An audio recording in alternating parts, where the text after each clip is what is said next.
ఛత్రపతి శివాజీ మహారాజ్ జయంతి సందర్భంగా హైదరాబాద్లోని పలు ప్రాంతాల్లో భారీ ర్యాలీలు నిర్వహిస్తున్నారు. సిటీలోని 6 ప్రాంతాల నుంచి మొదలైన శివాజీ మహారాజ్ జయంతి యాత్రలు ఓల్డ్ సిటీకి చేరుకుంటాయి. సాయంత్రం 6 గంటల వరకు ట్రాఫిక్ డైవర్షన్స్ ఉంటాయంటున్న హైదరాబాద్ ట్రాఫిక్ 1 డీసీపీ రాహుల్ హెగ్డేతో Ram Prasad face to face.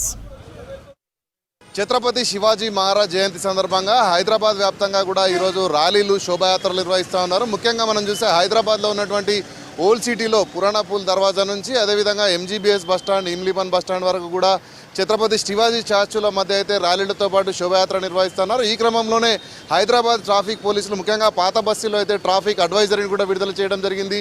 ఎందుకంటే వచ్చేటువంటి సాధారణ ప్రయాణికులకు ఇబ్బంది లేకుండా శోభాయాత్రను నిర్వహించుకునేందుకు, ర్యాలీలు నిర్వహించుకునేందుకు అవకాశంగా అయితే ప్రత్యేకంగా ఈ యొక్క అడ్వైజర్ని కల్పించడం జరిగింది. ముఖ్యంగా మనతో దీని గురించి మాట్లాడడానికి హైదరాబాద్ ట్రాఫిక్ 1 డీసీపీ ఉన్నారు. మాట్లాడే ప్రయత్నం చేద్దాం. సార్ చెప్పండి, జయంతి సందర్భంగా ఎలాంటి డైవర్షన్స్ తీసుకొచ్చారు సార్? శివాజీ జయంతి ప్రొసెషన్స్ వేరే ప్లేసెస్లో ఆర్గనైజ్ చేశారు. దాంట్లో కొన్ని దగ్గర ఈ పెద్ద వెహికల్స్, టస్కర్స్, హార్సెస్ ఇవన్నీ కూడా ఉన్నాయి. ప్లస్ వాకింగ్ చేసుకుని వచ్చేవాళ్ళు కూడా ఉన్నారు. అరౌండ్ 5 to 6 ప్రొసెషన్స్ ఇక్కడ పురాణపూల్ దర్వాజా ఏముంది, ఆ దర్వాజా దగ్గర వచ్చి గ్యాదర్ అవుతారు. గ్యాదర్ అయిన తర్వాత ముందుకు వెళ్ళి వాళ్ళు ఆ స్పెసిఫిక్ రూట్లో వెళ్ళి తర్వాత శివాజీ స్టాచ్యూ దగ్గర కన్క్లూడ్ అవుతుంది. సో దానికోసం కొన్ని ట్రాఫిక్ అరేంజ్మెంట్స్ చేసుకున్నాము. అడ్వైజరీ కూడా పబ్లిక్కి ఇవ్వడం జరిగింది. ఆర్టీసీ బస్సెస్ కొన్ని డైవర్షన్స్ రిక్వెస్ట్ చేశాము. సో అత్తాపూర్, శంషాబాద్ అటువైపు నుంచి వస్తున్న ఆర్టీసీ బస్సెస్ ఆరాంఘర్లో కొన్ని డైవర్షన్స్ చేసుకుంటున్నాము. అదే కాకుండా బహదూర్పురా క్రాస్ రోడ్స్లో కూడా కొన్ని డైవర్షన్స్ చేసుకుంటున్నాము. బేసికలీ పురాణపూల్ దర్వాజాకి ఏ జంక్షన్ నుంచి ట్రాఫిక్ వస్తుంది ఆ ట్రాఫిక్ని మనం తగ్గించడానికి ప్రయత్నం చేస్తున్నాము. పబ్లిక్ కూడా పురాణపూల్ దర్వాజా జంక్షన్ ఏముంది ఆ జంక్షన్ను అవాయిడ్ చేయాలి. మార్నింగ్ మనకు 10:30, 11 నుంచి ఈవినింగ్ 5 వరకు మీరు అవాయిడ్ చేస్తే బెటరు. దేనికంటే శివాజీ ప్రొసెషన్స్ ఇవన్నీ ఉంటుంది కాబట్టి కొన్ని కంజెషన్స్ ఉంటుంది.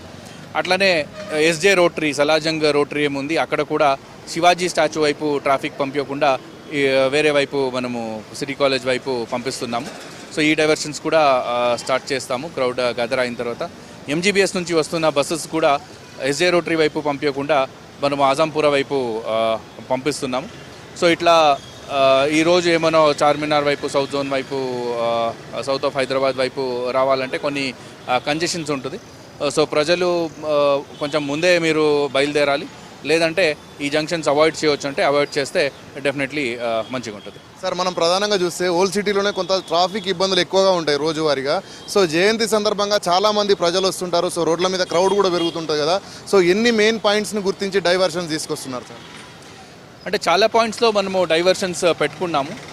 అన్ని పాయింట్స్లో మన పోలీస్ బందోబస్తు ఇంక్రీజ్ చేసుకున్నాము. వేరే పోలీస్ స్టేషన్ నుంచి వేరే జోన్ నుంచి ఫోర్స్ తీసుకోండి ఇక్కడ పెట్టి బందోబస్తు చేయడం జరిగింది.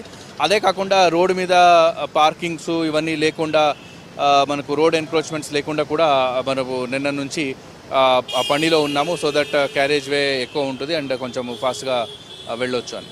సార్ ప్రధానంగా చూస్తే ఈ జయంతి వేడుకలలో ర్యాలీలో పాల్గొనేవారు కొన్ని పర్సనల్ వెహికల్స్ తెచ్చుకుంటారు కదా, వాళ్ళ కోసం ప్రత్యేకంగా ఏమన్నా పార్కింగ్ ప్లేసెస్ని ఐడెంటిఫై చేసినారా సార్? ఈ పురాణపూల్ దర్వాజా దగ్గర వచ్చే వాళ్ళకి కొన్ని ప్రత్యేకమైన పార్కింగ్ చూసుకున్నాము. ముందు మనకు దేవీబాగ్ టెంపుల్ గ్రౌండ్స్ ఉంది, అక్కడ కొన్ని ప్లేసెస్ ఉన్నాయి. అట్లనే ఇక్కడనే జంక్షన్ పక్కనే ఒక ప్లేస్ ఉంది, అక్కడ అన్ని పార్కింగ్ బోర్డ్స్, సైనేజెస్ కూడా పెట్టాము. దయచేసి భక్తులకు ఎవరు ప్రొసెషన్కి వస్తారు మీరు కూడా దయచేసి ఆ పార్కింగ్ సైనేజెస్ చూసి అక్కడ వెళ్ళాలి అని రిక్వెస్ట్ చేస్తున్నాం. Thank you sir. సో ఇది మొత్తంగా చూసినట్లయితే హైదరాబాద్ వ్యాప్తంగా కూడా చాలా ప్రాంతాలలో ఈరోజు ఛత్రపతి శివాజీ జయంతి వేడుకలు జరుగుతూ ఉన్నాయి. ముఖ్యంగా ఎవరైతే జయంతిలో పాల్గొంటారో వారికి వచ్చేటువంటి అందరికీ కూడా ప్రత్యేకమైనటువంటి పార్కింగ్ సౌకర్యాలను కూడా ఏర్పాటు చేసినట్లయితే మనతో హైదరాబాద్ ట్రాఫిక్ డీసీపీ రాహుల్ హెగ్డే చెప్పడం జరుగుతూ ఉంది. కెమెరామెన్ సంజయ్ రెడ్డితో రామ్ ప్రసాద్, V6 న్యూస్, హైదరాబాద్.